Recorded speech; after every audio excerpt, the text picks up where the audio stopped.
Good evening, ladies and gentlemen, and welcome once again to Afrique 24. And today we have a very interesting show with my brother here, Brother Ben, and this is what we have stored this all week. We have compiled everything that is happening in our politics, and we've called it the political pulse, the pulse of politics in Kenya.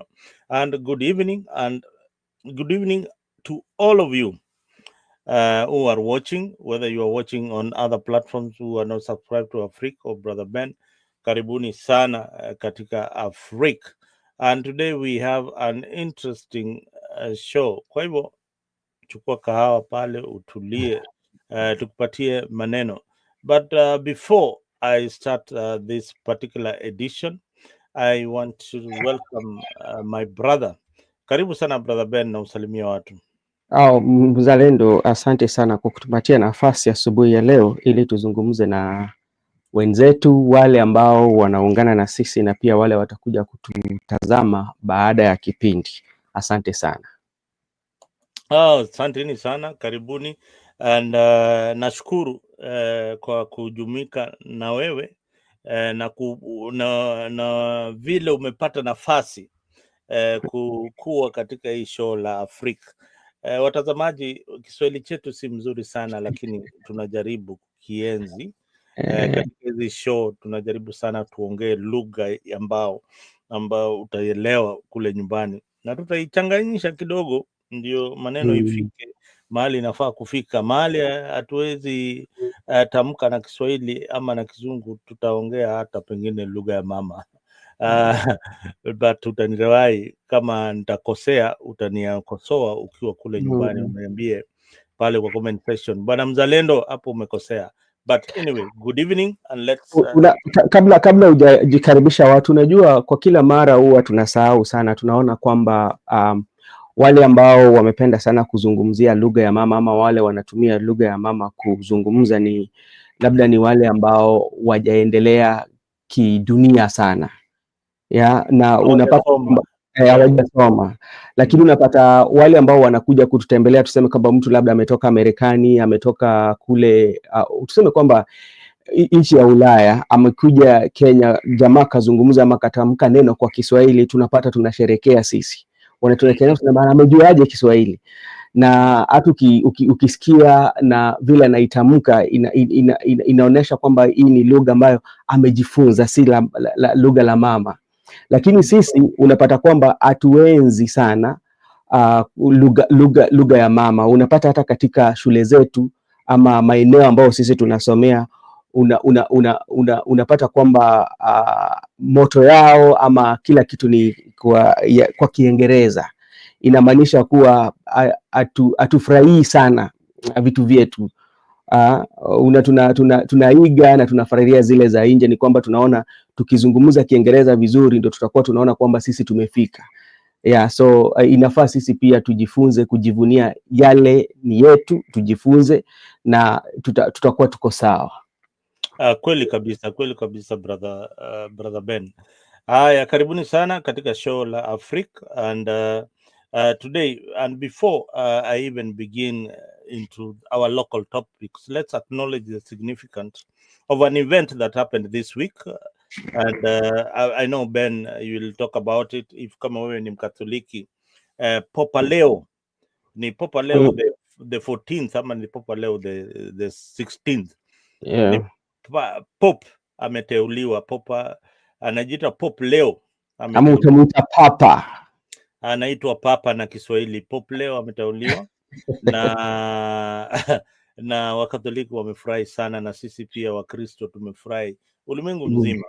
Now turning our focus to the local politics, kuna hiyo the recent passing of Charles Ong'ondo Were. There was a lot of politics in Ong'ondo Were's, and a lot of drama. Ben, please, did you watch any of the ceremony that raised a lot of eyebrows?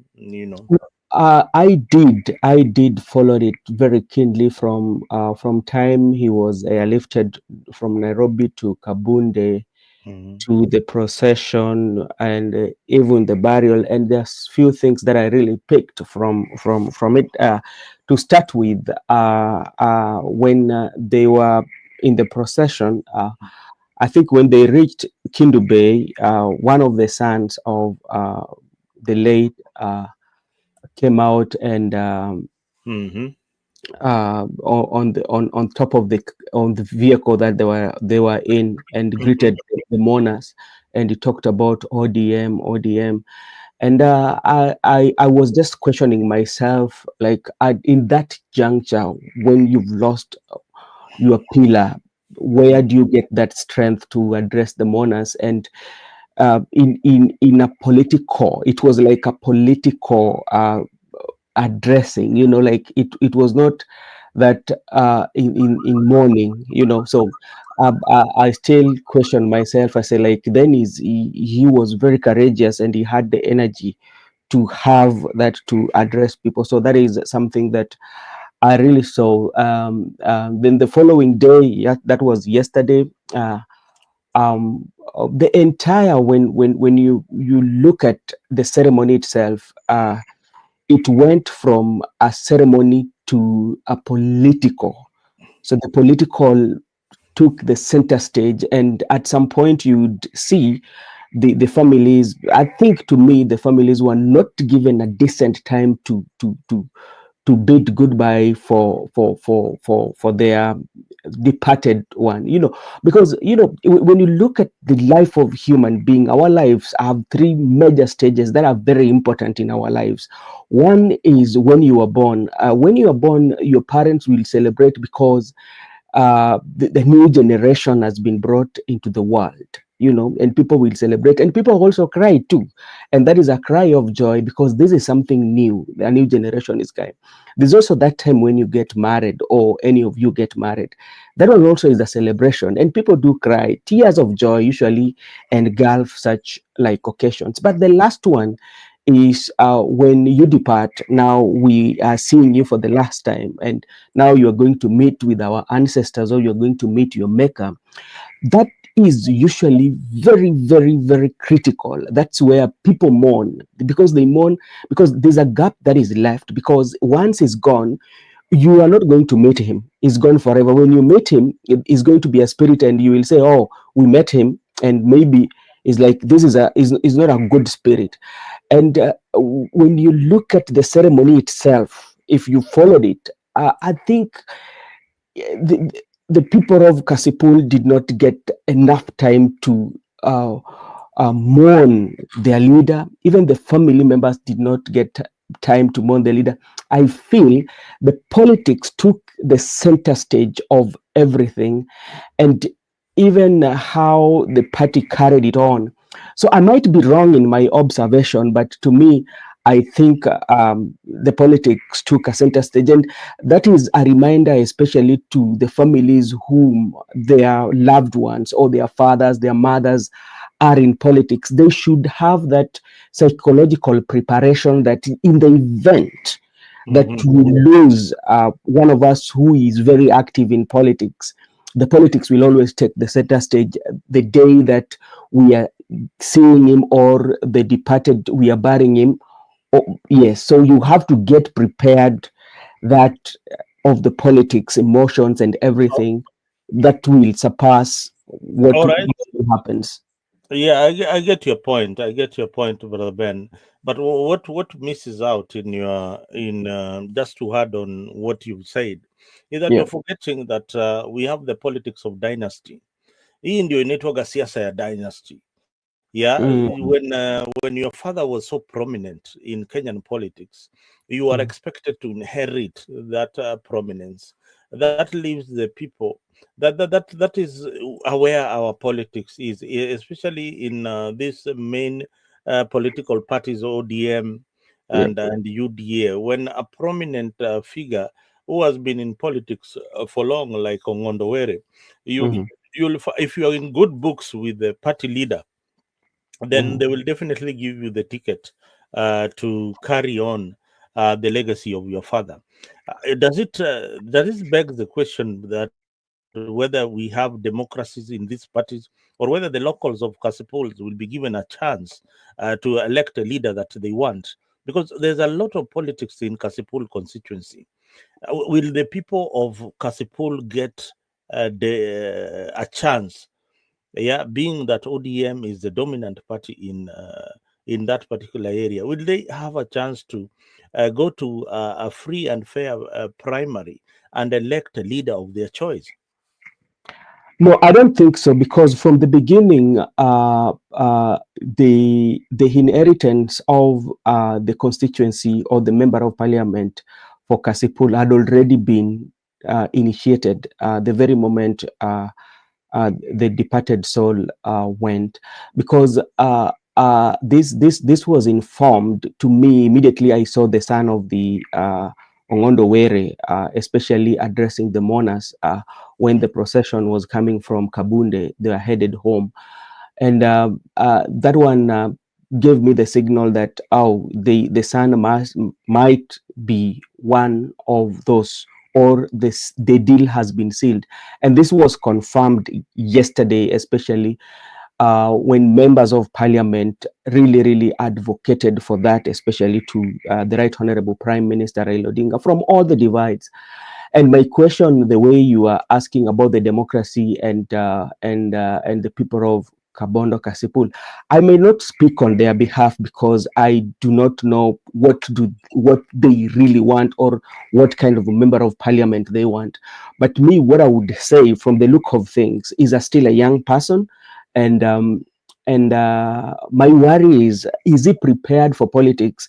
Because even his communication, how he communicate, it tells you like this is not that person that has lived in this area, who understands the challenges The local politics. local politics. That is one. And even what are the challenges that the constituents are going through, because even communication wise, you'd see he was struggling to speak in the local dialect, and majority of the locals, majority of them understand the local dialect. So that is something that I'm asking. You've also asked about the democracy. Democracy, it depends on how you define democracy. The way I might be defining democracy is not the way you are defining it. And maybe the way the ODM might be defining democracy concerning or going for maybe filling in that position might be different on how we say it. Because when you look at the history, it depends on how you relate with the party. Remember, when Ben Oluoch died, Yeah. It was rumors that one of the sons could inherit and at least complete the years that Ben Oluoch left. But that one was not the case as compared to even to Otieno Kajwang, who succeeded his brother Moses Otieno Kajwang. You remember that? Yeah. But in Migori, it happened that Ochila Yako, who was the independent candidate by then, came back and contested for the Senate with Eddie Gisheru, where the Ochila Yako came first, Eddie Gisheru came the second.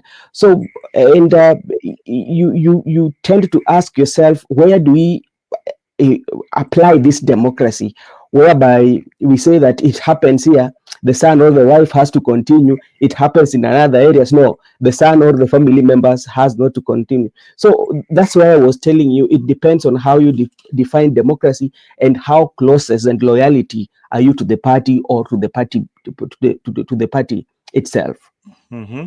Yeah.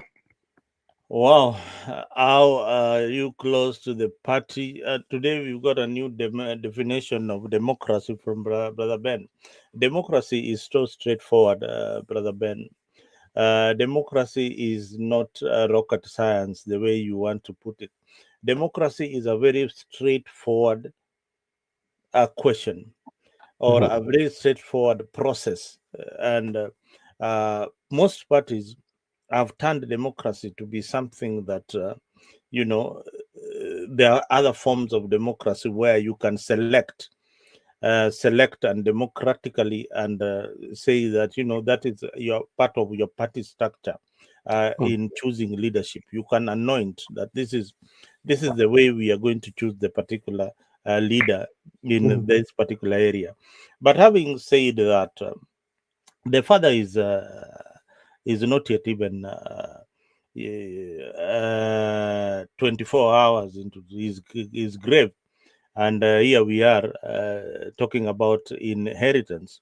I think they should have let the family mourn first, and then come with the issues of, who is going to take these particular positions.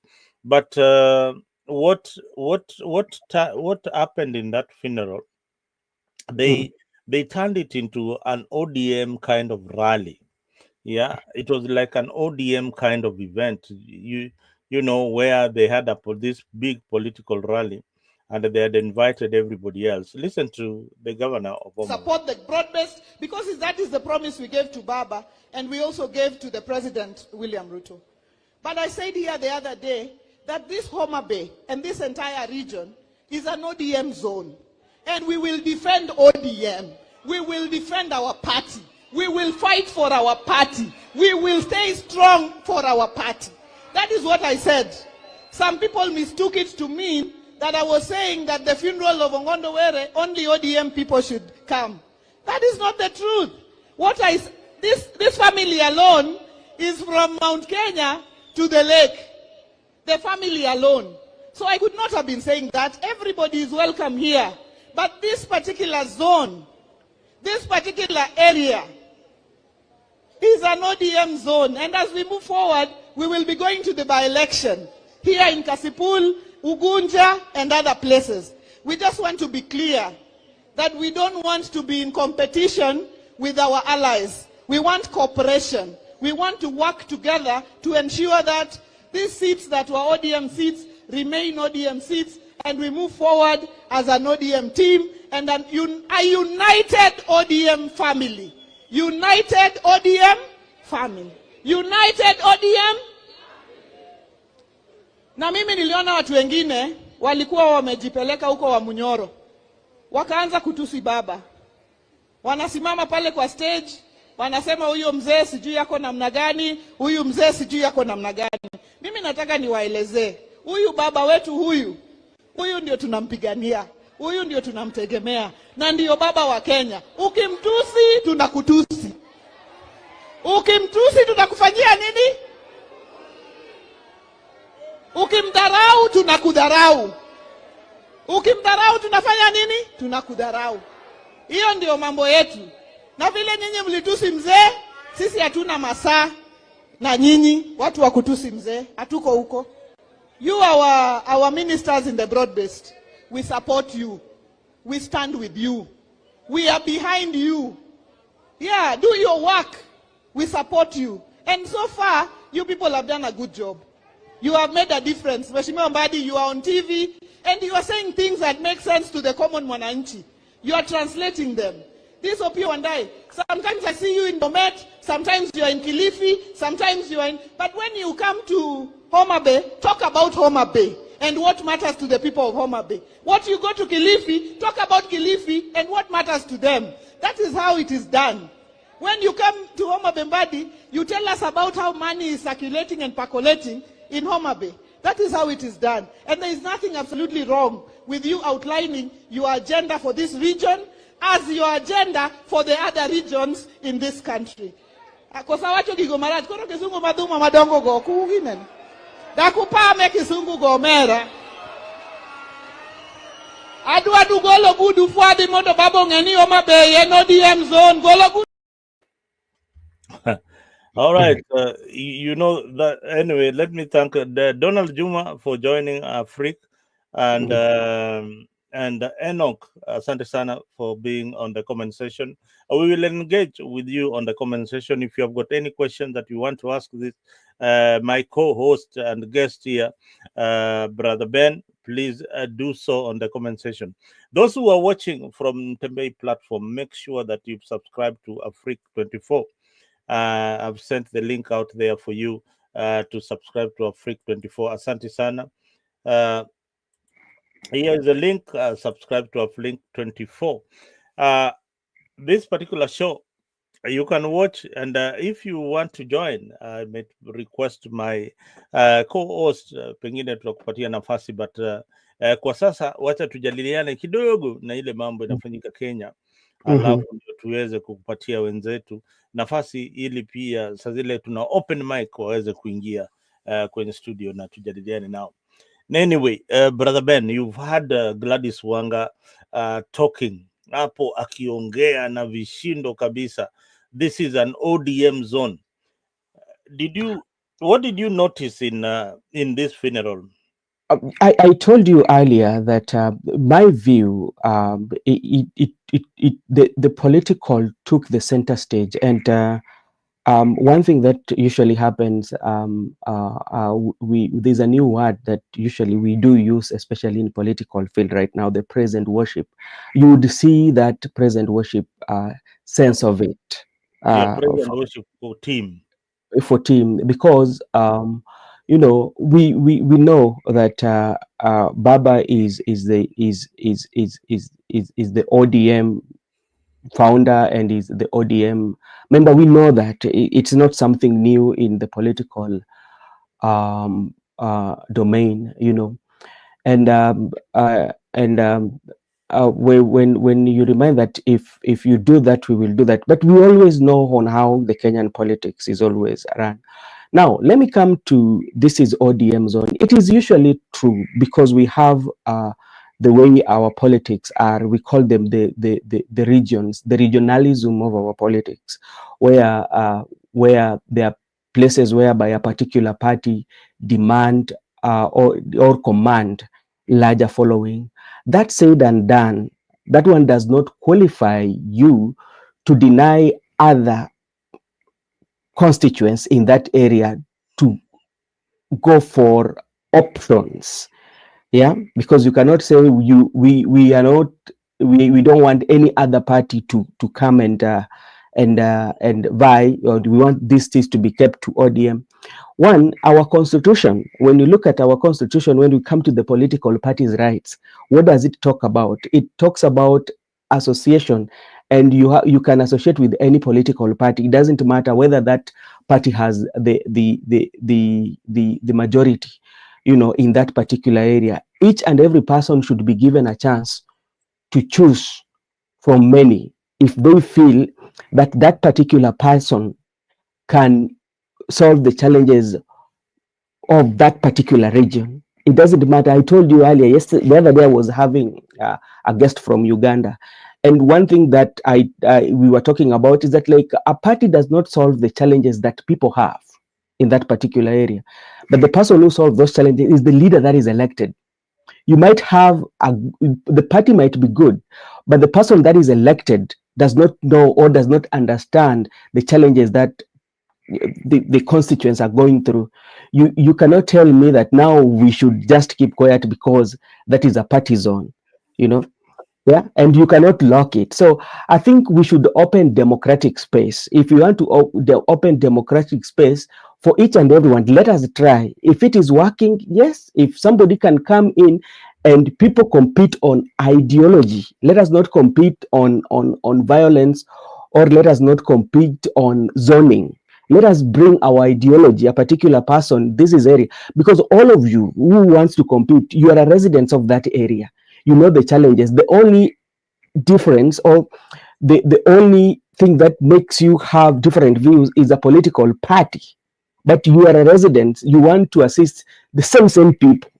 So that's why I feel Nyawangaya should open the space. Let everybody compete. As you fight for the zone, give them space also too. That's what I feel, and that is what we call democracy. But then, you know, the reason why the ODM chairman is talking like that, because she already knows that there is a challenger coming from that particular area where Ong'ondo Were comes from, the late Ong'ondo Were. There is a gentleman by the name Hezbon. He comes from the greater Karachuonyo. And this is what happened in the funeral. Hezbon is going to vie for what? He's going to vie for. He's going to vie for. He's going for the gubernatorial race. But now we are talking of a constituency here. We are not. This is not a good. No. Now listen to where she comes in. Yeah. To where she comes in. That constituency, the former MP was Oyugi Magwanga, who is the deputy for Gladys Wanga. Magwanga did not attend that burial. The deputy governor for Homa Bay did not attend the burial and did not send an apology. Now, missing in that burial is also the PS for Internal Security, Raymond Omolo. Did not attend that burial. He was there in, in the beginning, but this particular event did not. That area is politically very, very hostile to those in government. And if you listen to each and every speaker, talking, they are trying to, they have like investigated the murder of Ong'ondo Were, and they have come to a conclusion that the reason why Were was probably murdered is because of the gubernatorial race. It's not even about his seat. It is because of our connection with Gladys Wanga. It is a seat that the people want. So they were igniting the emotions of the people to come and defend that particular seat that belongs to them. So that is what was happening in that. So this kind of politics, my friends who are watching, if you're watching in any other platform, this you can only get it here on Africa. The raw politics, that what the details of that story that was emerging there. Or what do you think, Brother Ben?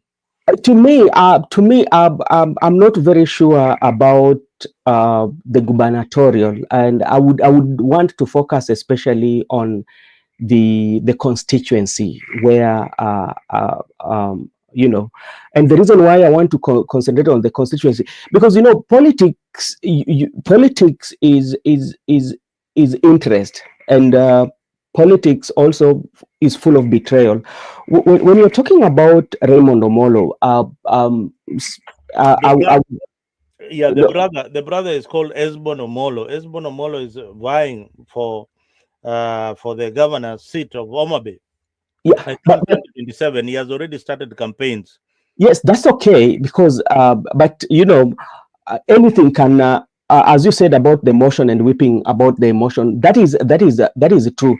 But now we are now looking at the particular constituency where now has remained vacant. And if you're very keen enough, if you're very keen on the proceedings, we are very keen on the proceedings, the inheritor of that constituency has already been found.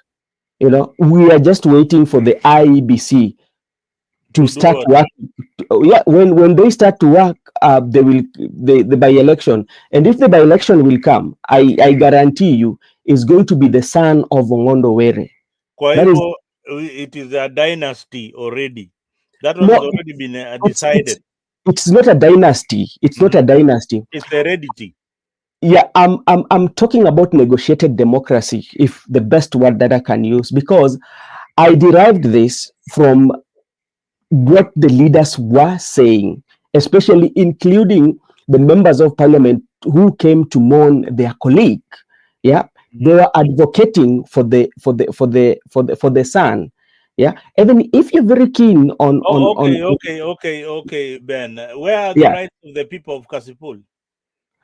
That's why I'm saying this. Yeah, this is a negotiated democracy. So what should happen is negotiated with who?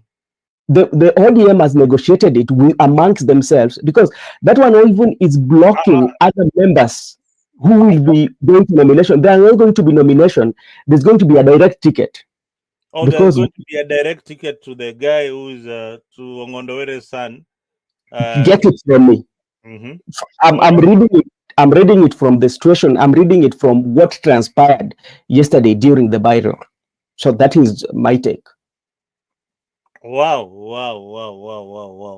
Viewers, you can only get this kind of information here on Afrique 24.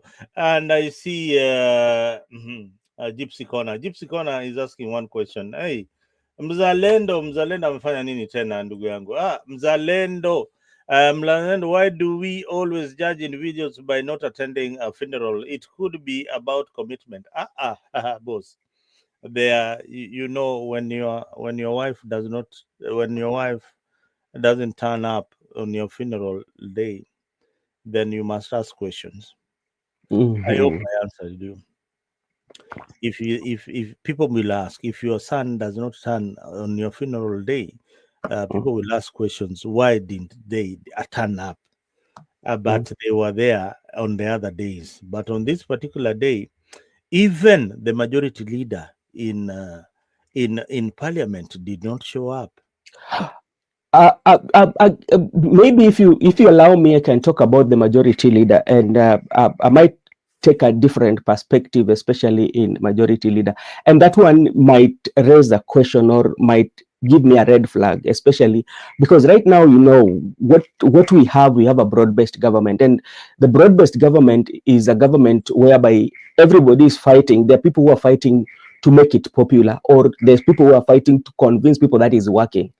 By majority leader, especially Kimani Ichung'wah missing, is a red flag to me, or is making me to answer some question. And this one brings me back to what Her Excellency Governor Wanga said. The first speech he made, that we do not want to see the UDA, you know. So this one might have any UDA member in yes. This one might have necessitated, and they said, okay, let us withdraw from the ceremony, because it might have created tension. So that's why, like, I'm convinced, like, some of the leaders, like the Arun Cheruiyot, Kimani Ichung'wah, might have, because of the words that were said by Governor Wanga. And again, I think this was also a perfect time for President to come and cement that broad-based government, because this is where now the resuscitation, or can we call stabilization, is. The stabilizer was here. How can we miss out? So yeah, so that's what I think. Oh, there's a gentleman, Alex Opana is asking, when did the Kasipul electorate delegate their voting to one party? Brother Ben, please try and answer that question, because that is what I've been saying. When did they decide? They did not decide to vote to one party, but we know, or we believe, that when you look at our politics have what we call personification regionalism, you know. So when personification and regionalism takes place, and the emotion whipping of members, because there's few issues that usually drive voters to the ballot box, you know. Sometimes they're not issue oriented, and I gave our friend example. One, a typical example is when we lost Senator for Migori there, then Ben Oluoch Okello, you know.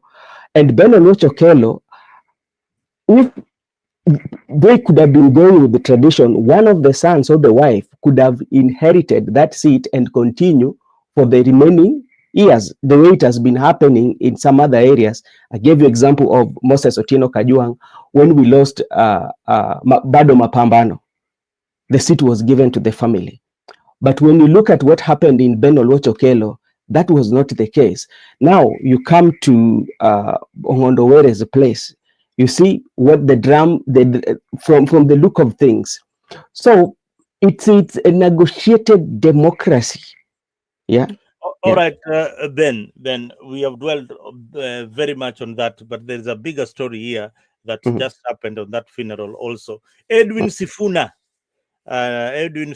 spoke on that funeral. Edwin Sifuna's role, what is Edwin Sifuna's role uh, in ODM. He really tried to,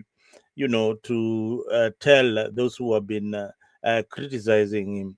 This is what Mm, Edwin Sifuna, the Secretary General of ODM, mm, has faced criticism for his outspoken remarks against party members aligning with the government.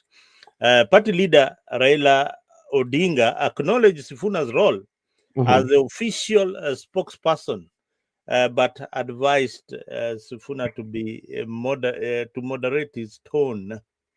Alimwambia aende polepole. What do you make of this? You know, I'm still just coming to the funeral. When you look at that funeral, there was this politic of broad-based government. Mm-hmm. And in the broad-based government, there are two factions in that. There are those who are not convinced to support the broad-based government, and those who are supporting the broad-based government.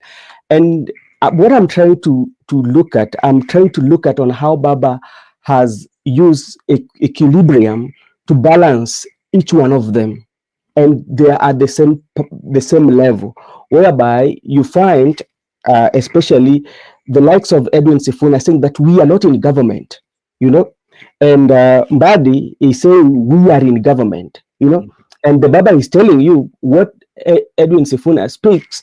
That is the stand, or that is the rule of the party. So what is happening here again? It's about the politics of intelligence, the playing with your intelligence in terms of politics. Because if you listen to Mbadi went ahead and told Sifuna, I'm a member of your party. Yeah. If I fail, even that 2027 that you want will be one of the disqualification from the way I heard from him. He then said that right now I am the custodian of the money, and I want to make sure that the money comes to these areas. But remember, when they were being donated, they resigned. Yeah, Mm-hmm. they resigned, and they were not supposed to be the ODM members. And Mm-hmm. even in our constitution, has given us the technocrat and the politicians. The politicians should be in the parliament. The technocrat should be in the offices, whereby we have the CS, as compared to the constitution before 2010, where we have the ministers who are serving as member of parliament and also the CSS. But now what is here is the balancing of one, making ODM to be in both spaces. Ni kama unatembea njia mbili. Kuna wale ambao wanasema tuko kwa government, mmewekwa hapo kwa hiyo sampuli, mnakubali ya Edwin Sifuna ndio ako na sisi anatupigania. Kuna wale pia ambao wako pale ambao wanatetea serikali. So unapata this one makes ODM not to nguvu yao isiishe, kwa sababu they are still bado wamewekwa hivi kwa gunia, wote wako na hakuna mtu mwenye ametoka, unaona. So what is there that I think is like balancing off the ODM and making it even more stronger. That is what I think. All right, all right. I think you have a point, but there are people also here on the comment section. I can see Justin Machoka. Karibu sana Africa 24. Mose Sayo, karibu Chepkony Lenyi, karibu sana Magambo, karibu sana Africa. Justus, habari asubuhi wherever you are. Prunto, Unye, Dora, Awor, Shikuku, Kawanjiro, and many others who are watching us on various platforms.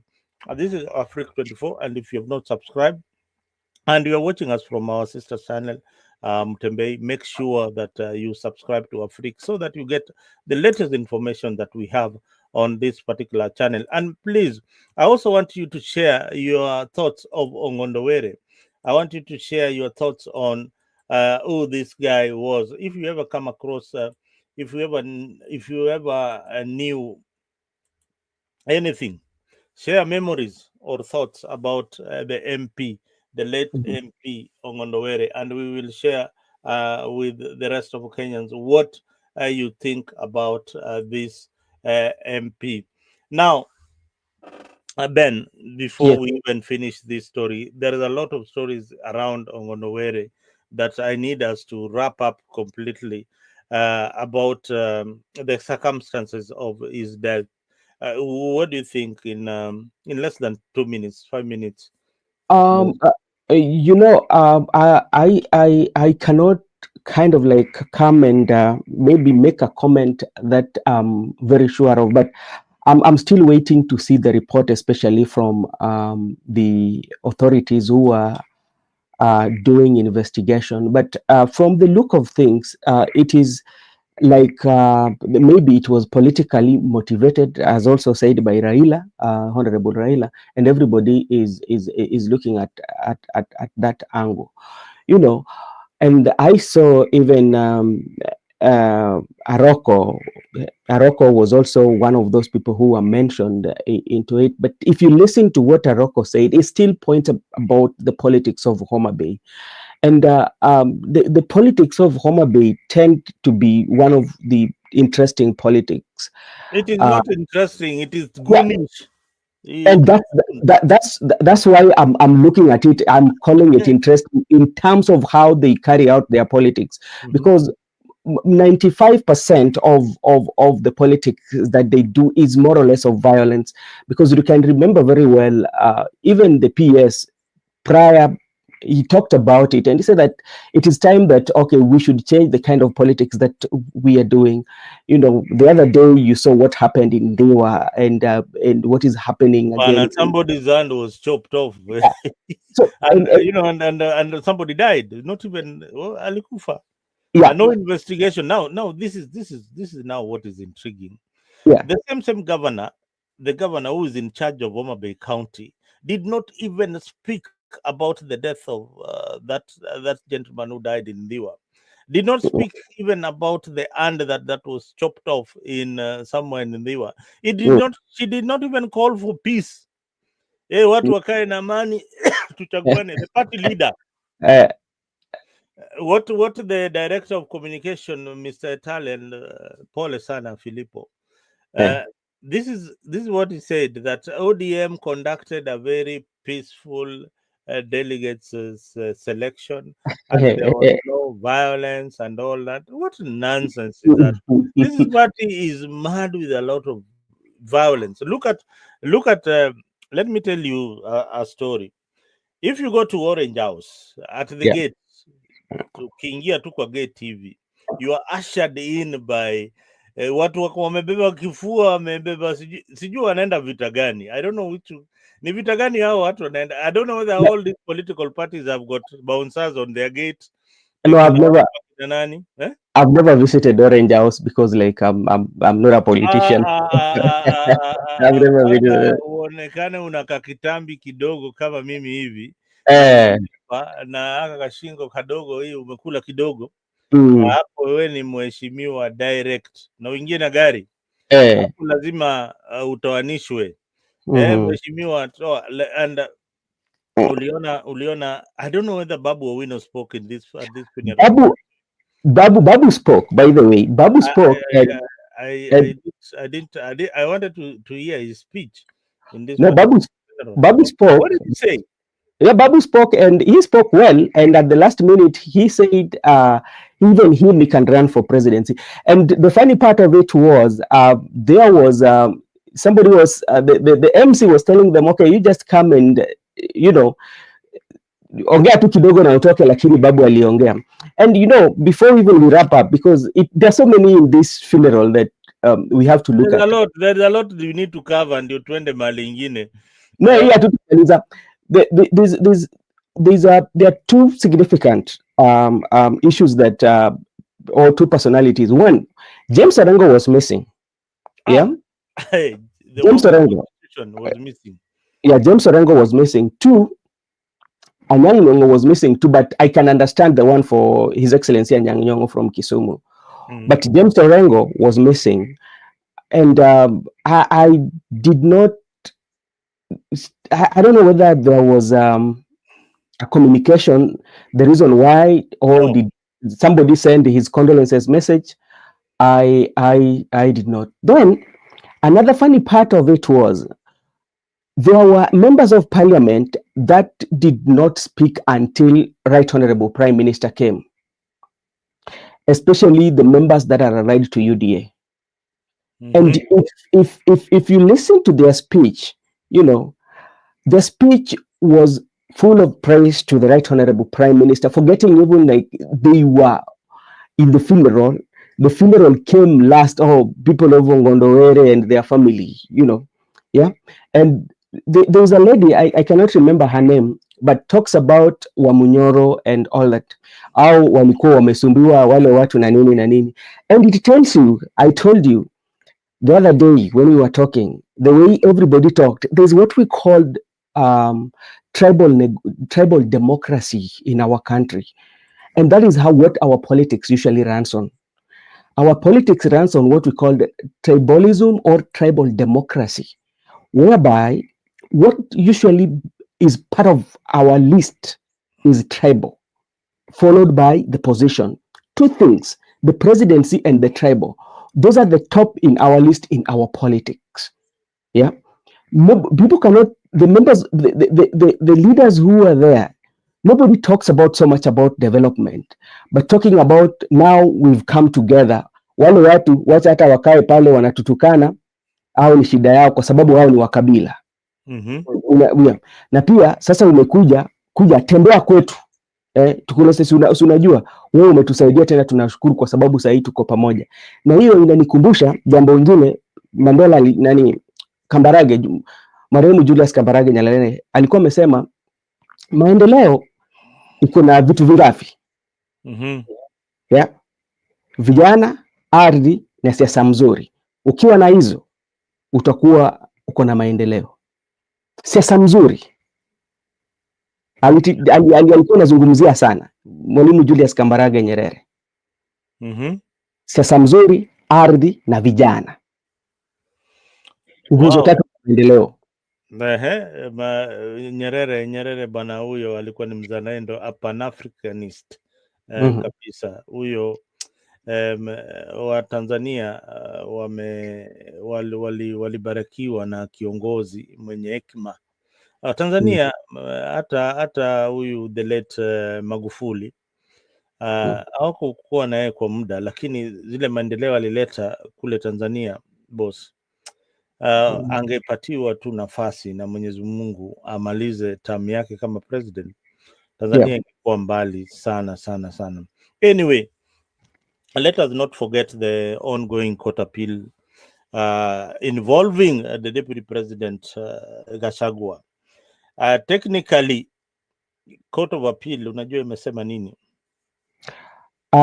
Court of appeal wamesema, the court of appeal has said that the bench that was paneled by Deputy Chief Justice Philomena Mwilu was unconstitutional. So what my question, that's why I want somebody with a background when it comes to come to do with the law, legal part of it. Well, Miss, we will invite Miss for the show so that he can analyze for us. Miss Lam? The Miss Lem. Okay, he's well with legal issues. Is a lawyer. Yeah, Mr. But there are many lawyers who are watching the program. Please, if you kama wewe ni wakili, tuambie hiyo court of appeal. I've said that everything else that happened to Gachagua was illegal. So technically, not everything else. You just say the panel itself.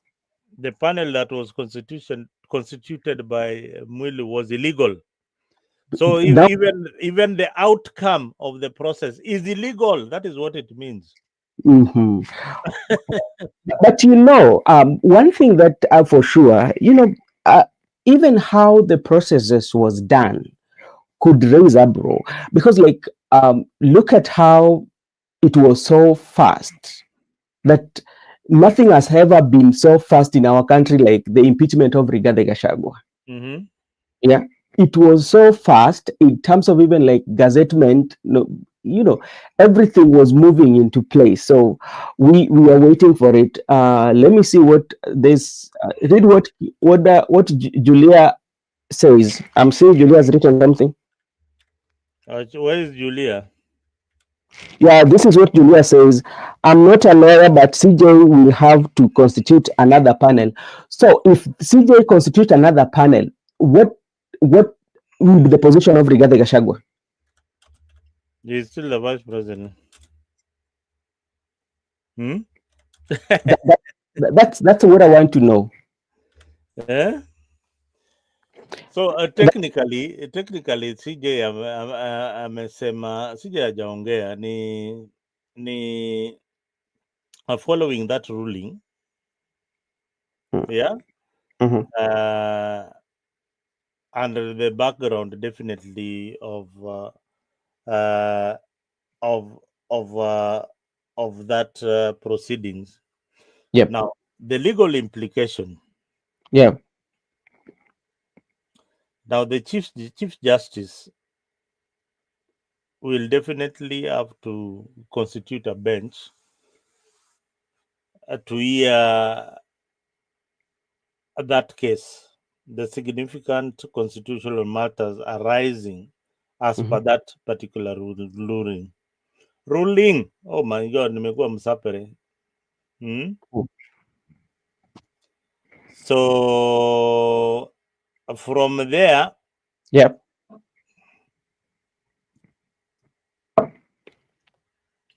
Gachagua can be declared the winner of that particular case. And if he's declared the winner of that particular case, then it means that Mr. Soprano Kindiki anarudi kule Meru ama anapatiwa kazi zingine. But you see, I told people here on Africa that Ruto has got a card that he was about to play. Na hiyo card, hiyo joker card, ni kurudisha ni kuenda Central na kuomba msamaha na kurudisha Gachagua kazini. Okay, Julia, unasemaje? Mzalendo and Benson, if something happened to Ruto, maybe incapacitated and can't perform his duties, Kindiki's swearing as a president can be challenged in the court of law. Yes, that can be a challenge because this matter is still in court, and there is an illegality even in Kindiki occupying that particular office. As per the ruling that we have seen, there could be an illegality, but we needed lawyers to maybe translate to us what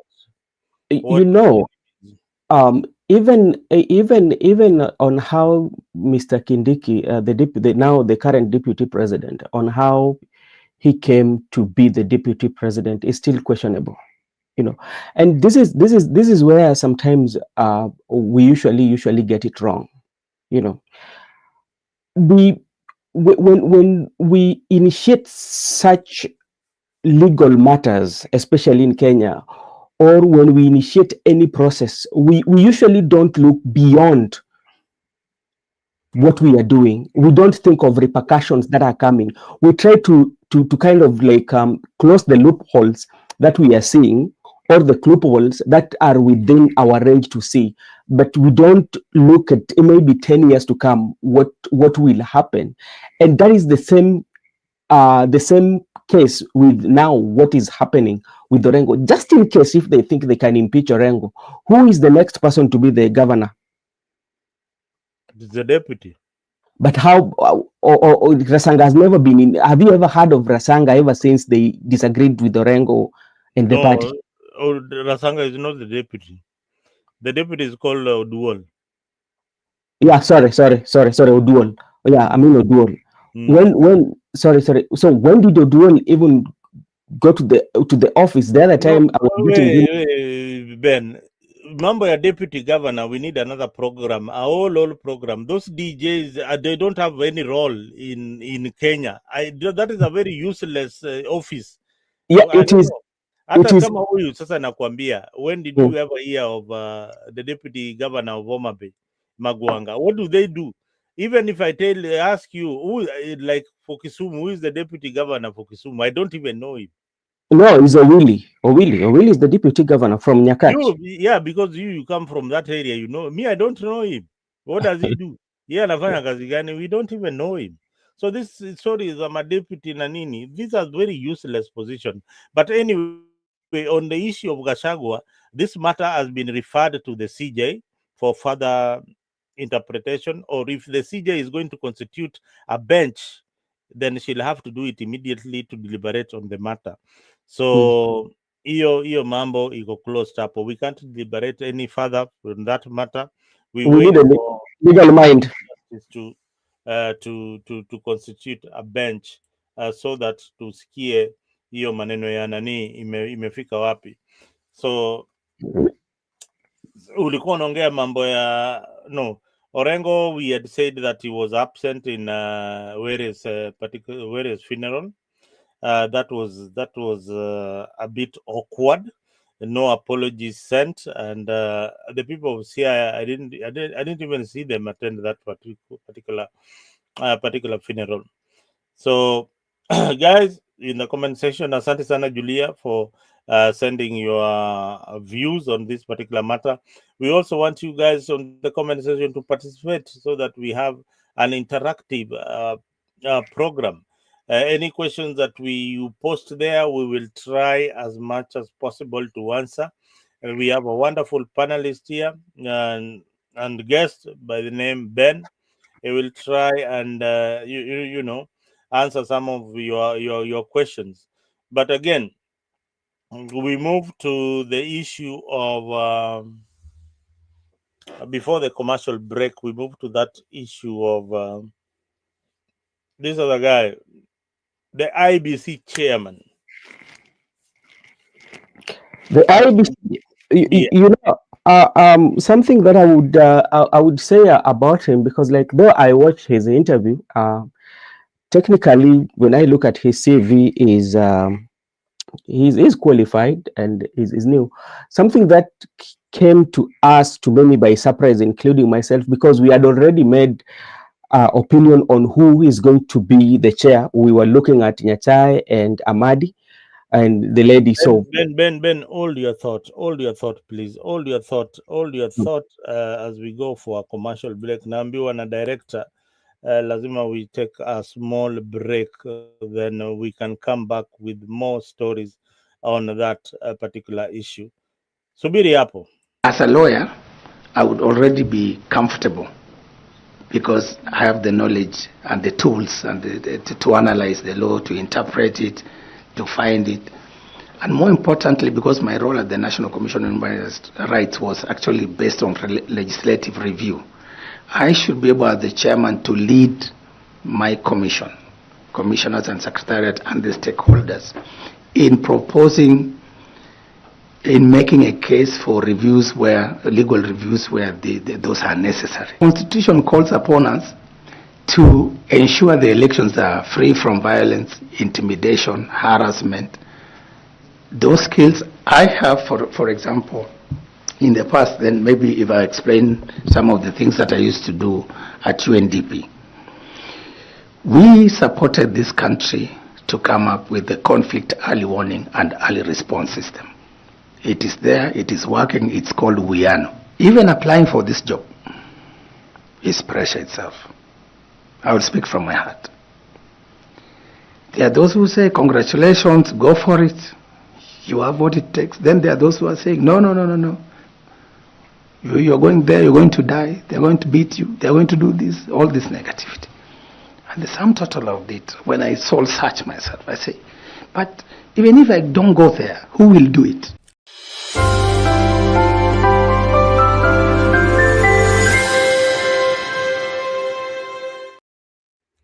Yeah, Brother Ben, we are back on Africa 24, and that was the chairman select of IBC, and he says that boss, me I'm ready to die, kama ni kukufa mi niko tayari. nimeona Chebukati ameenda na nani, but this is a job. I have to do it for my country. I like the determination of this guy. And although there are so many other things that are being said about it, which tutasema hapa kwa studio yetu ya Afrika. Brother Ben, what do you think about this election? To me, I'm okay with it because when the process was taking place, majority of Kenyans had already made a decision or had already had their own opinion that the person who is going to be the chair was Nyachai.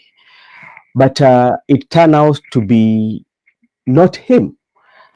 And now, I think as a country now, we should just accept, and even him himself, he knows what awaits him, the responsibility of IEBC, what awaits him and what he should do. Because, that position that is going to hold, that is a very fragile, especially in Kenyan political scene, especially when it comes to the presidential election.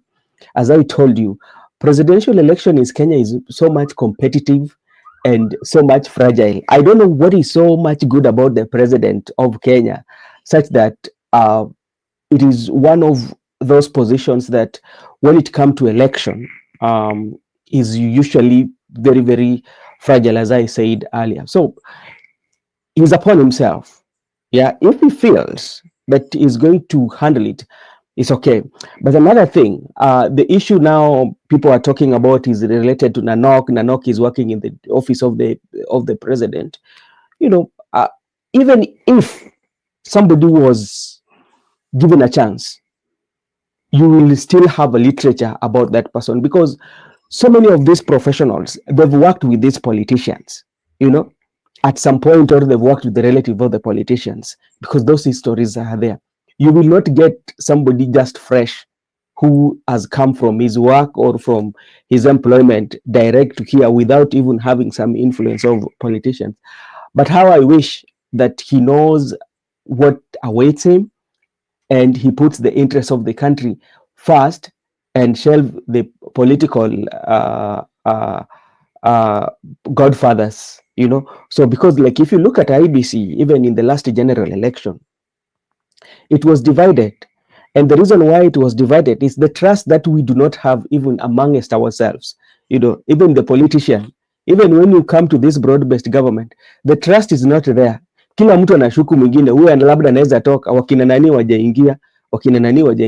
So I think if he knows, this is what I'm saying, if he knows what is best for the country, then he can go for itself. I will not be kind of like to question he worked with who, that one. Everybody has worked with somebody at some particular time. Wow, everybody has worked with somebody at some particular time, and Yeah. you don't care about nepotism, or like Junet is related to the other person, is a cousin to, there's this kind of relations that are there, and there are this kind of scandals that are within IBC.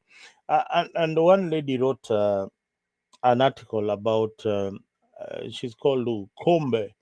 She was called Kombe or Kombe or Kombe or Kombe. Mm-hmm. One of the commissioners. I wrote an article that I was reading at some other place. I don't know imenipotelea wapi, but if I get it, I'll share it with the public.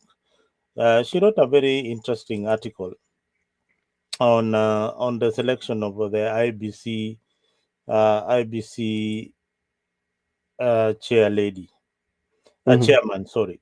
Yeah. And what we should expect in elections, and things that people ought to know.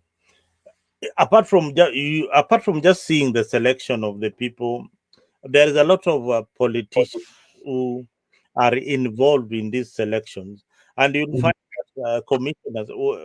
Kombe was saying that whenever they held meetings, wamekaa kwa mkutano, and one of our colleagues would call and report to the political leader what they had discussed. Yeah. The same. These are political appointments. Mm. Raila had his members being selected there. And of course, Ruto has got his members being selected on that panel. And his choice is this guy. Definitely is answerable to William Ruto and the people of Kenya at some point. So whatever they will have discussed, if it is a matters of procurement, you hear that there's a lot of corruption in IBC when it comes to procurement. When they want to procure these equipment for elections, there's a lot of money that is involved in that particular process.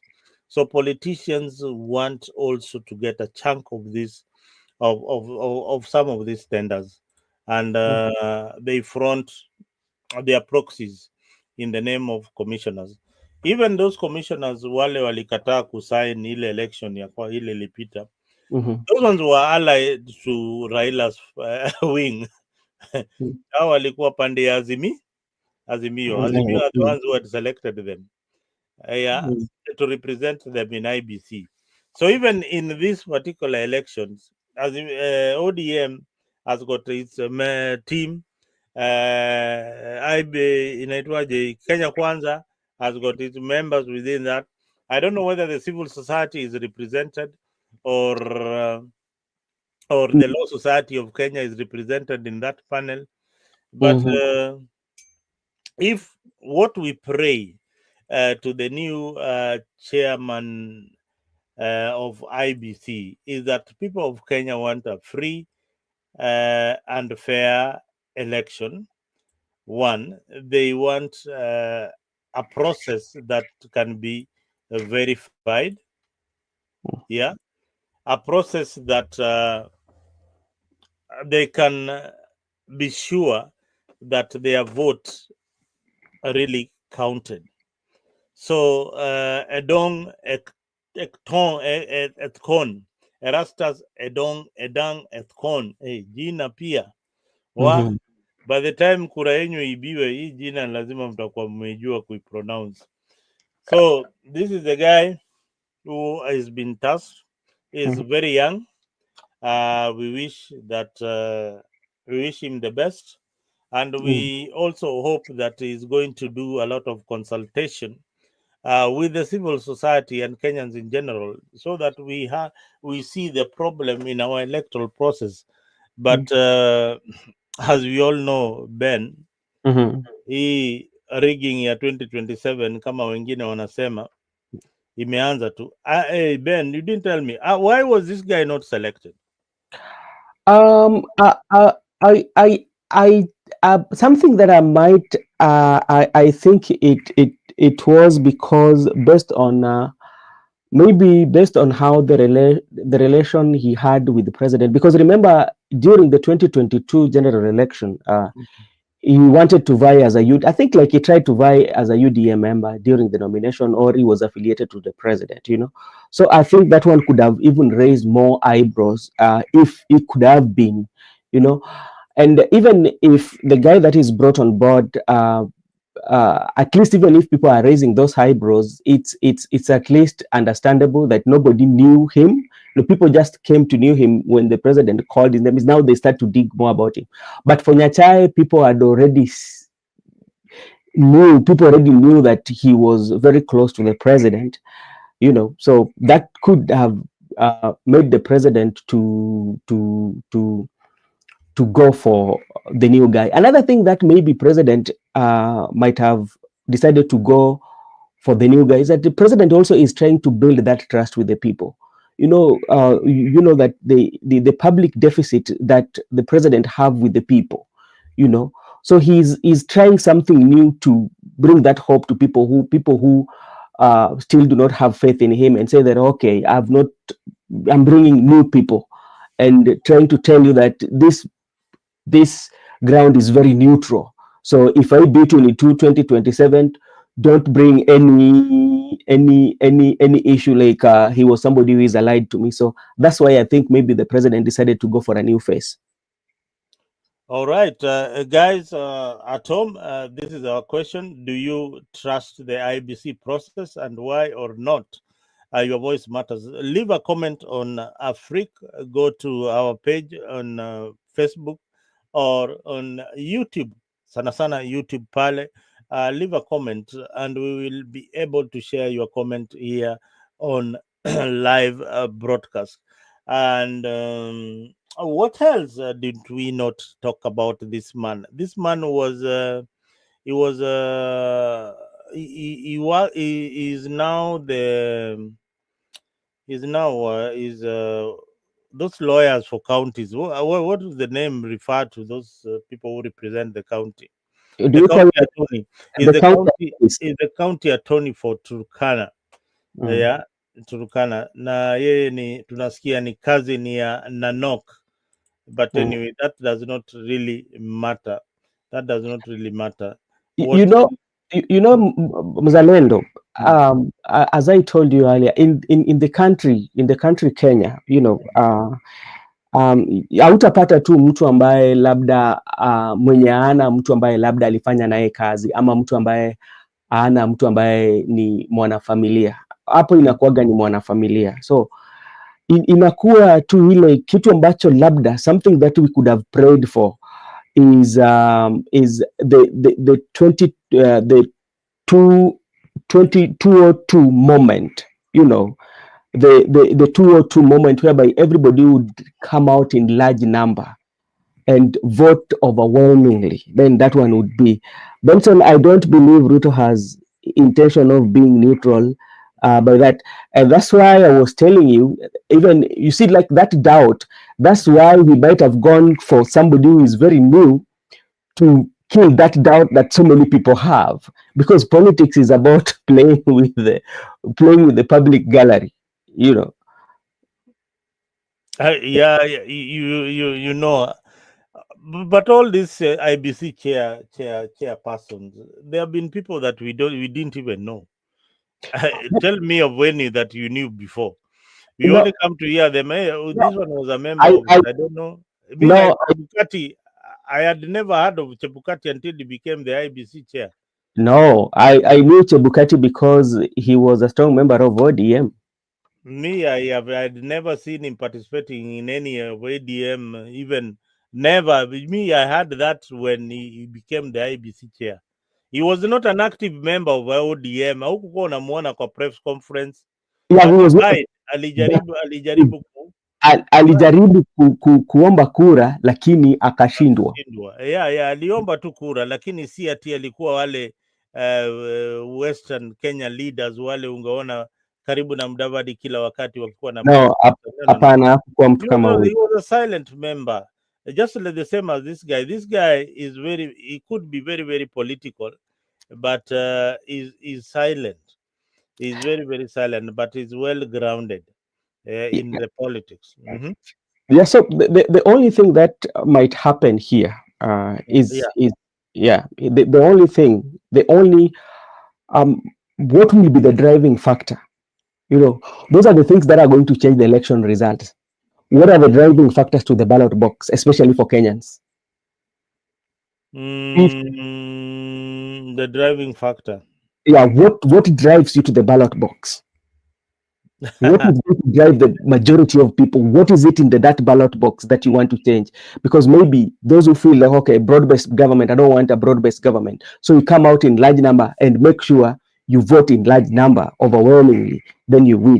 If you feel that the administration of President William Ruto is not doing well and you want to take it out of existence or take out of administrative, then go take the votes and vote. So those are what is going to be a driving factor. And if you can bring in the 202, the Kibaki Tosha moment, in this election, then, because we know, Kivutu then was siding with the government then, but the way people voted that day overpowered even the where Kivutu was. So those are driving factors. You know why this narrative of Ruto must go is being killed. Yeah. Do you know why? Why? Election is every electoral process, especially the presidency, what drives you is that urge to enthusiasm. You see, like a candidate like Matiang'i, when he comes in, you see the crowd that is behind Matiang'i. That is what the government does not want. For you to be eager to know what this man is bringing, and then that Ruto must go tag. You know, it can be very euphoric. Kenyan elections is driven by euphoria.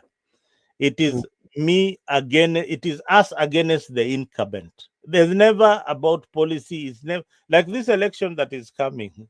Olewenyo, this election that is coming, it is us against them. It is just simple as such. It is us against the establishment, parliamentarians, senators, and all that. The people of Kenya are against the members of parliament, the presidents, everybody. They want to clean the swamp. Hivyo ndio wanasema. But now, when you talk of Matiang'i, what is making Matiang'i to get those crowds? Those are now the driving factors. Those are what will drive people to the ballot box.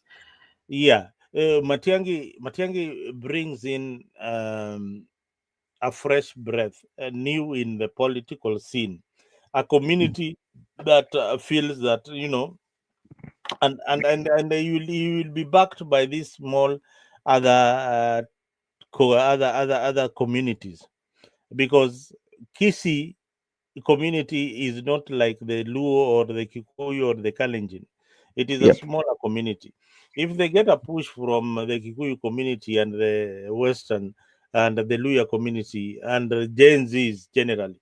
Now Matiang'i as a candidate, is very, very popular among the young people. One thing, because these young people, what was driving the factors that young people think about when it comes to election is not the same as what Julia or yourself could be thinking about. I am telling you, I have hosted a young man here who told me that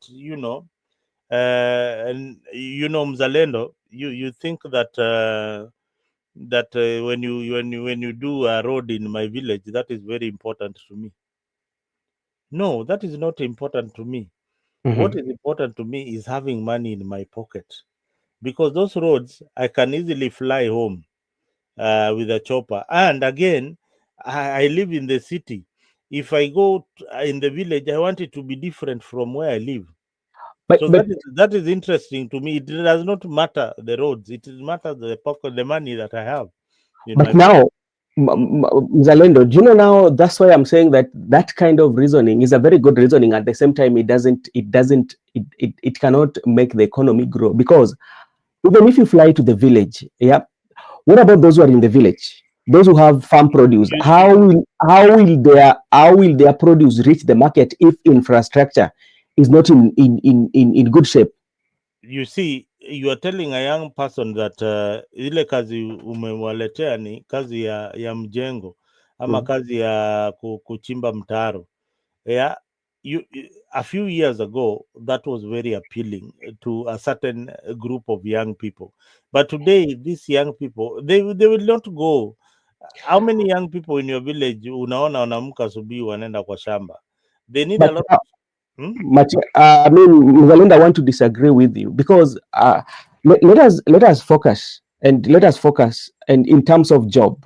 There's what here we want to deconstruct, about employment, especially when most of the time we do talk somebody kulima mtaro and kufanya, what should be in our thinking is, how do we provide favorable conditions or favorable employment condition for those who are going even to clean those mtaros, because those jobs are not bad.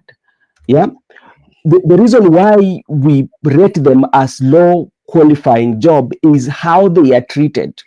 If favorable conditions can be put in those jobs, especially when you are employed by government to clean or maybe mtaro, one, the salary should be, we should have a minimum wage for that, you know, because cleaning the cleaning of mtaro, you find it has been classified as a job for those who have not gone to school, yeah, or for those who are very rigid to the society. And that's why when they're paying you, they're not paying what you're worth of, just because of classification of that job and the narrative that this job is done with those who have not gone to school or those who do not have knowledge.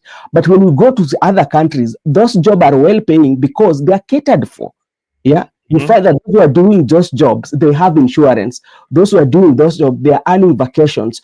Those who are doing those jobs, their health is covered for. It is treated like any other job, you know.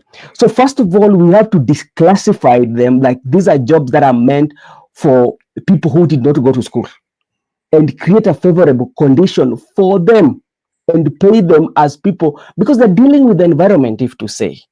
Because that is something that we have to demystify. Yeah, that's what I think. Yeah, I agree with you. I agree with you, but the young people in Kenya are driven to the ballot because of the infective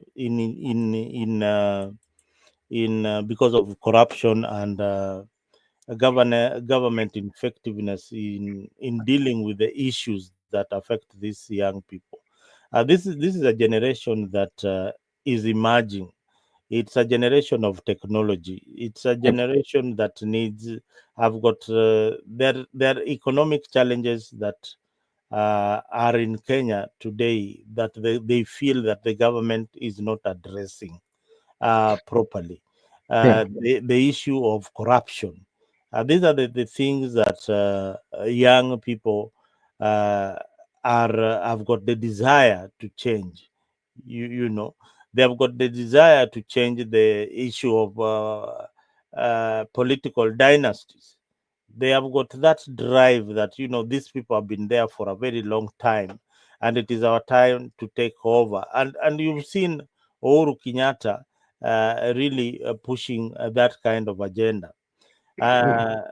They have the numbers. They have 15 million plus young people who are emerging as, you know, as the next biggest voting bloc in Kenya. But what is driving them to the ballot is, one, unemployment, and the government is not addressing it effectively. Yeah, and nepotism, the issue of, you know, kupeana kazi kwa my relatives, and they don't care. Look at the recent employment. You find that a governor, the husband is employed, the cousins are employed. Those are the things that the government is doing with impunity, and these young people are seeing, and most of them are graduates and they need this particular job. Then you tell this particular person that wewe ile kazi ninakupatia nikae, tuko na kazi ya kujenga mtaro huko tumeanzisha. Then the next day you are employing somebody who has never even gone to school na unampatia kazi, and these young people are watching. You see the anger. It is not about that this, even if those jobs were there, hizo za mtaro, and they were you want to equate them with what is happening in the modern world, they are not very well paying. If they were well paying, then they would be attractive to everybody, but they are not well paying, and that's why they are not sustainable. You see, you are talking about a sustainable job market, like what is happening in Europe or in America, whereby you have people who are consistently having opportunities provided by government through maybe tendering process and all that. But this is a country where even the tendering process is not there. So you've talked of sustainability, especially of these casual jobs.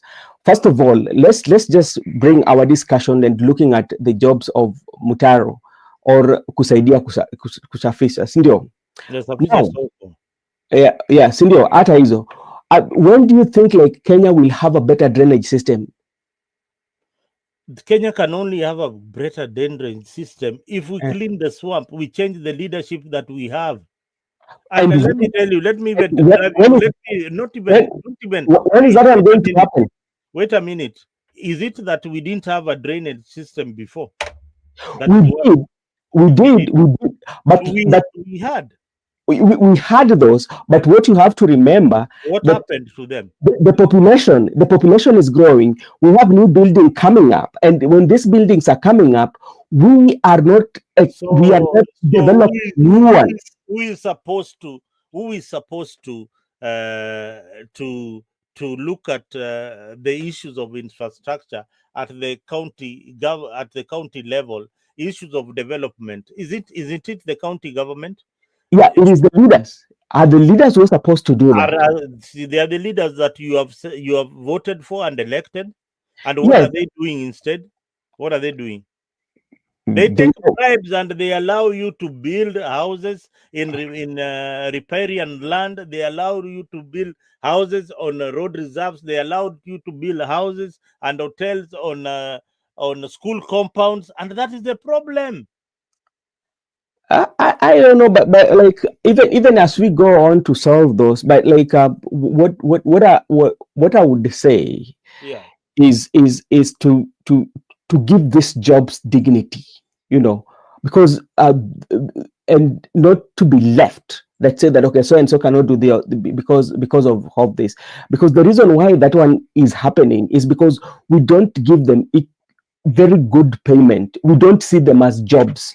Exactly, that's what I told you. Because this, first of all, ule bwenyenye ile pesa napewa ya contract ya kuchukua wafanyakazi, ana like 3/4 of the money ana pockets, alafu hii quarter imebaki ndiye anapatia hao wafanyakazi, while we have leaders like Atwoli who are supposed to be taking care of these people. We have a minister for labor who does not even know the minimum wage for workers in Kenya. We have got a minister who does not even know whether hizi increment, hizi mshahara watu wanapewa saa hizi zinawahikimu kimaisha, na ilhali hao usiku mchana wanajiongezea mshahara. Talking about the Ministry of Labor, there was this jobs that were going abroad. Sasa wewe vijana wanafaa kufurahia. Tumepanda ndege, mtu anatupeleka ndege na wanalipa. Na unajua wewe, wacha hata kupanda ndege, unajua ilikuwa ni kama scandalous kind of like watu walilipa, kuna wale ambao walilipa pesa hawakupata, unaona. Brother Ben, tumalize show. Imekuwa ni usiku mzuri sana, na pia nataka usalimia watu wale wako nyumbani, wale wamejumuika na sisi katika hii show la Afrika.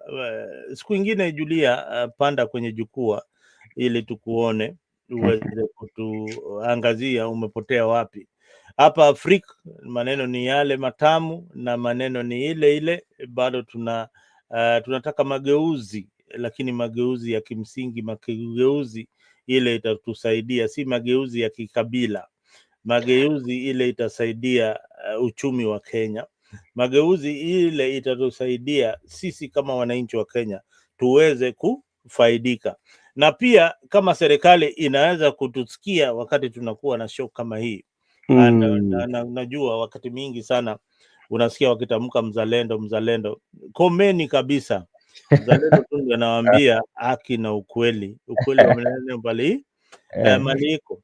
So tunataka wakuja hapa pia wasikie, watuambie position yao iko namna gani, na hii ndio sauti ya wananchi. Okay. Hapa Afrika hii ndio sauti ya wananchi. Mahali Fourth Estate imeanguka ni kuwa na nafasi hii kama hii, kuhamasisha wananchi katika wananchi wa Kenya njia nzuri ya kupiga kura, na pia ujue haki yako. ya kikatiba ya kama kikatiba kama Mkenya. Mkenya. Hey, Brother Ben, neno lako la mwisho. Mi sina mengi la kusema, lakini ningewarai Wakenya wenzangu kwamba nchi ni ya sisi sote. Labda kama uko pinzani ama uko katika serikali, haimaanishi kwamba sasa wewe huwezi fanya jambo ambalo inaweza badilisha nchi yako. Lazima tubadilike, na sana sana nilikwambia kitu ambacho kinaweza badilisha nchi ni yale ambaye hayati mwenye Mwalimu Julius Kambarage Nyerere alisema, maendeleo maendeleo ni inaangaziwa katika vitatu tu, ni ile watu, ardhi, siasa safi. Na hapo pia alisema kuwa siri ya maendeleo ni vijana wenye malezi bora, sia njema na bongo kali. Ni kwamba maendeleo, nchi inaweza kuwa tuna maendeleo kama vijana wana malezi bora, na malezi bora inatokana na uongozi. Na ukiangalia kama saizi, kama nitaenda kidogo, unaona kuna ile malumbano kati ya viongozi na wananchi kulingana na maneno ambao wanatamka. Ukienda pale katika mtandao unapata maneno ambao yanasemwa si vizuri sana. Unapata kwamba hakuna urafiki mzuri kati ya viongozi na wananchi. Ndio unapata kama tumepatikana na msiba kama maviongozi, unapata kwamba kuna yale maneno ambayo inatokea kwamba unapata kwamba watu wanasherekea, na watu wanasherekea si kwa sababu wamependa, lakini wanasherekea kulingana na yale matamshi ambao labda maviongozi wanaambia wananchi, kwa sababu maviongozi wanakuwa ni kielelezo ama wanakuwa ni kioo cha jamii. Watu wanawategemea, na kama wewe unakuwa ni mtu ambaye anategemewa, lakini maneno ambayo unasema maneno ambayo kinakejeli, haipatii mtu heshima. Hata kama wewe ni kiongozi bora tu, kwa sababu wewe ni kiongozi, unaona kwamba jambo ambalo umesema ni sahihi. So tukiangalia hayo yenye Mwalimu Julius Kambarage Nyerere alikuwa anasema, malezi bora. So lazima malezi bora itoke kwa wananchi, na pia wakuwe kielelezo cha jamii, ndio watoto waige. Unajua, unapata kama saizi mtoto mdogo haezi simama na akasema kwamba mimi naiga. Ukiiga mtu ni kwamba unataka kuwa kama kiongozi fulani kulingana na yale ambayo anafanya, ama kulingana na vitu matukio ambao unafanya inakuwa inaleta maendeleo. Unapata kama vijana wa siku hizi hakuna mtu mwenyewe anasema kwamba mimi nataka kukua kama fulani, kwa sababu vitu ambazo labda maviongozi wengine wanafanya inadhalilisha na haisemishi, haipatii watu heshima, hata hao watoto. So kitu ambacho iko ni kwamba ni viongozi wamakinike, wale wananchi pia wamakinike, washikane pamoja, wapeleke nchi mbele. Na ikipika wakati wa kupiga kura, piga kura kwa yule mtu unajua atatatua shida ambayo wewe mwenyewe uko nayo. Usipige kura na hisia, ama usipige kura kwa sababu ya kabila yako. Hiyo ndio maneno mimi niko nayo. Asante sana Brother Ben. And viewers, as we conclude tonight's discussion, we have navigated through the complexity of Kenya's political landscape, from the pregnant send-off of MP Charles Ong'ondo Were and ensuring the debates within ODM. We made sure that we analyzed for you all that, to the broader implications of the dynasty politics and the functionality of these political parties. These factions are divided in the party, and is UDA and ODM in one team? I really doubt. This conversation are vital as we strive for more transparent and accountable political environment. I want to extend my heartfelt gratitude to our viewers and to my brother and co-host, Brother Ben. Brother Ben has a wonderful show that you guys need to see what they're doing on the other side for his invaluable insights tonight. Your perspective, Brother Ben, continue to enrich our dialogue. And our viewers, asanteni sana for being part of this discussion. your participation in the pulse of politics is very meaningful to the Africa community. Remember, the conversation does not end here. Join us next week. Tomorrow with this no show.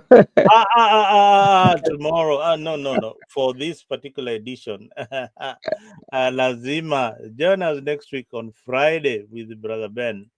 Yes, if you want us to watch this particular edition, you join us every other Friday or Saturday. Saturday Kenyan time. Lakini huku bado pia tumeshavuka bana, every other Saturday morning for this interesting edition. But every day of the week we have shows here on Africa. We also have a football show every Monday where we analyze the English EPL. So make sure that you've subscribed, hit the notification bell so that when we have this wonderful show, you don't miss out. And next time you don't see us on the Montebei, then you wonder, hey, hao watu waliendaga wapi? We are here on Africa and we are there on Brother Ben Media. So unaweza tupata huko. So keep on waiting on these platforms and see you. And to my friends on the comment section, Julia, asante sana for gracing the occasion. And umeona nani tena Brother Ben hapo kwa comment section? Nimeona Gibson Kona, asante sana kwa kuungana na sisi na tunakushukuru kwa maoni yako. Nani mwingine tena umemwona pale? Nimeona nani tena yuko hapa? Niliona let me see, wacha niende hapa juu niangalie.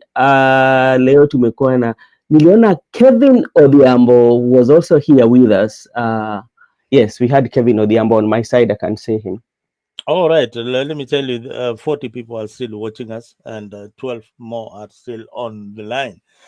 We have got Opio Polycarp, asante sana Opio, asante sana Ero Kamano for being part of Africa. Princess T Masia, asante sana Princess, ulekuja na Prince na make sure that mume subscribe kwa Africa 24.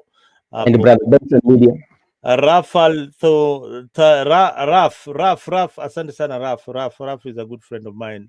Asante sana Raf Saina, asante sana for being a part of Africa. Tom Becker, Ebron Mwai and Deng Manyan.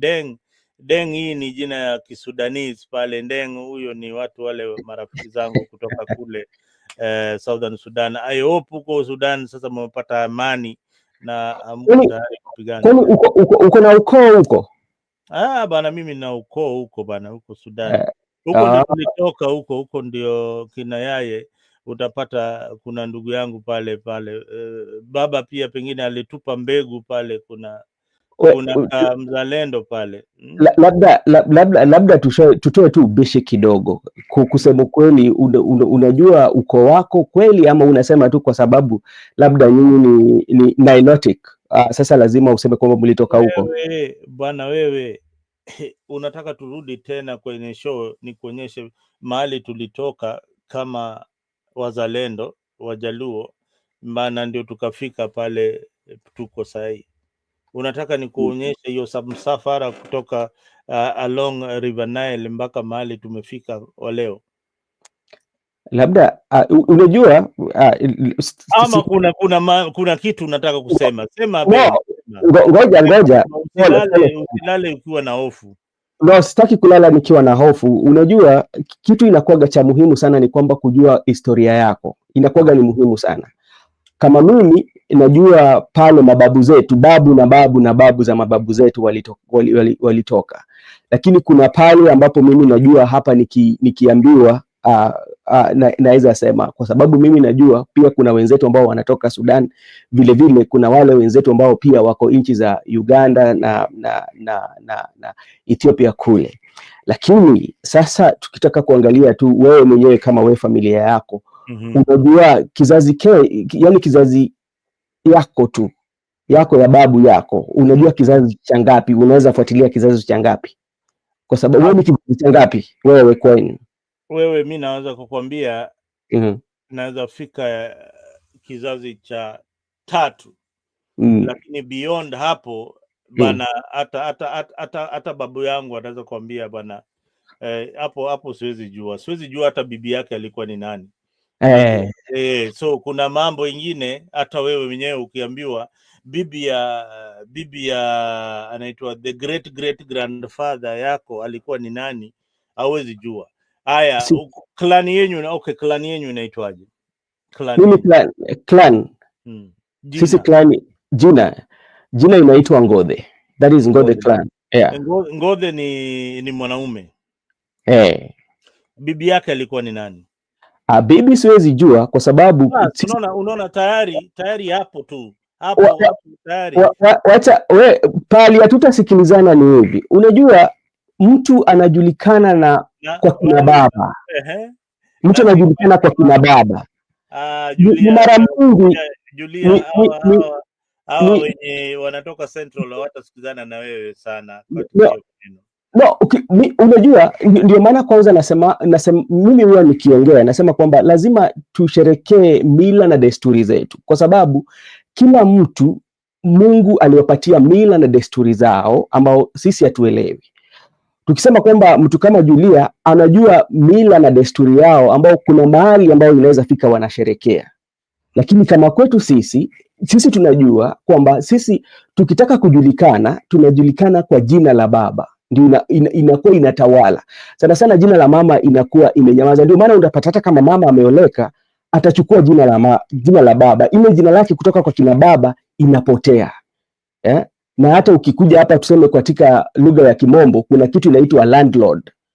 The landlord ni kwamba lord ni king. Na sasa wewe ni king wa land. So hiyo ndio kitu ambacho nataka kuambia. Sasa unapata kama kwetu pale jina la mama inapotea kidogo, unajulikana kwa jina la mama. Ndio unapata ukienda kutembelea mamako kule kwao ama unaenda kutembelea nyanyako ama bibi yako kule, tunaita hivyo kwa Kiswahili mzuri. Mamako unaniita bibi, Kiswahili mzuri hayo. So ukienda huko utasikia na kuuliza kwamba huyu ni kama mtoto wa umbwa wetu. Ushaitwa hivyo? Umbwa wetu. Kwa tafsiri mzuri ya Kijaluo Manyathinya Guo. Hiyo ni tafsiri. Unajua jamaa tulicheza naye mpira alikuwa anaitwa Nyathinya Guo. Nyathinya Guo alikuwa anaitwa hivyo, mtoto wa umbwa. Unajua maana yake ni nini? Hebu tuelezee, mimi sijui. So maana yake ni kuwa walikuwa tafsiri hivyo kwa sababu zile enzi za kitambo ukitaka kuolewa kama wewe ni msichana ulikuwa unatumwa, kwamba unajua ilikuwa ile mazungumzo ilikuwa baina ya familia mbili. Sasa wale watu washazungumza, ule msichana wewe ujui, unaambiwa leo ende kachote maji, lakini wakati umeenda kuchota maji wale mavijana watakuteka nyara waende na wewe. Sasa hiyo hali ya kuiteka nyara kwa Kijaluo inaitwa mako. So mako yani ni kushika mwanamke. Unaenda kukamata ama unatia saini. Hata wakati tumeona kwamba kitambo sana kama umeenda mahali ukapata kama umbwa kimezaa, utakwambia kuna ile utafunga kamba kwa shingo la wengine, usema hii ni yangu, hii nimeishika hii. So utakuwa unaenda nayo. Sasa hivyo ndio kwamba hiyo maneno ya Nyathinya Guo ilikuwa imetokea, kwa sababu ni kama walikuwa wanashikwa wanaenda nayo. So wewe unakwenda kutembea huko, unaona unaitwa ati huyu nani huyu? Huyu ni mtoto wa umbwa wetu. Huyu ni mtoto wa umbwa wetu. Ben. Wewe kuna ile kiti ya Luo Elder. Ule chairman wa Luo Elder anaitwaje? Unajua bado wanapambana huko. Sasa unajua tutaki kuongelea sana. Unajua kuna vile mimi nitarecommend upewe hiyo kiti bwana, ndugu yangu. Join us every Friday from 8 p.m. to 9 p.m. for a captivating journey into the world of love, relationships, and romance. Presented by the dynamic trio Maggie Knox, MC Jesse, and Annie Waweru. Bed of Roses promises to be your weekly dose of heartwarming stories, insightful discussions, and expert advice on matters of the heart. Whether you're single, in a relationship, or simply love a good love story, this is the show for you. Don't miss out on the chance to unwind and indulge in the joys and challenges of love, all brought to you by our talented hosts. Tune into Africa 24 every Friday from 8 p.m. to 9 p.m. and let us guide you through the enchanting world of Bed of Roses. Subscribe now and mark your calendars. You don't want to miss this. See you there.